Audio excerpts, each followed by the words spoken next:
தான் நேற்று அவர் கம்ப்ளைண்ட் கொடுக்க வந்திருக்காரு.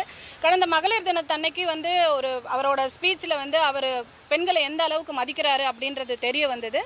ஸோ அதையெல்லாம் வந்து நான் அந்த கட்சியில் அவர் பேசினதை எதிர்த்து பெண்களுக்கான மரியாதை இல்லைன்றதை சொல்லி வெளியே வந்தது பெண்களின் ஓட்டை பாதிக்கும், ஒரு பெரிய தாக்கம் ஏற்படுது. பெண்களிடையே வந்து நிறைய ஒரு அதிருப்தியை நிறைய பேர் தெரிவித்தாங்க. ஸோ இதன் காரணமாக பெண்கள் ஓட்டை பாதிக்குமோ அப்படின்னு பயந்து நேற்று நேராக வளைகாப்பம் முடிச்சுட்டு நேராக டிஜிபி ஆஃபீஸில் வந்து கம்ப்ளைண்ட் கொடுக்க வந்திருக்காங்க. இது அவங்களுக்கு இருக்கிற ஒரு பயத்தை தான் காட்டுதோ ஒழிய பெண்களுக்கு மேலே உள்ள மரியாதை காட்டலை. உடனே எங்கள் அண்ணன் தான் அண்ணா மண்ணான்னு சொல்லிட்டு பாட்டு போட்டு அண்ணன் எல்லாருக்கும் எங்களுக்காக வந்துருவார் அப்படின்ற ஒரு பிக்சர் கொண்டு வராங்க. தமிழ்நாட்டு பெண்கள் முட்டாள் இல்லை, தமிழ்நாட்டு பெண்கள் மிகச்சிறந்த அறிவாளிகள், தேர்ந்த அரசியல்வாதிகள். அவங்கள தேர்ந்தெடுத்து தனக்கு தலைவராக யார் இருக்கணுன்ற தேர்ந்தெடுக்கிற தகுதி தமிழ்நாட்டு பெண்களுக்கு நிறைய உண்டு. அதனால வந்து தாவேகா தலைவர் விஜய் அவர்களின் போலி அரசியல் நாடகம் இங்கே எடுபடாதுன்றதையும் வந்து நான் தெரிவிச்சுக்க விரும்புகிறேன்.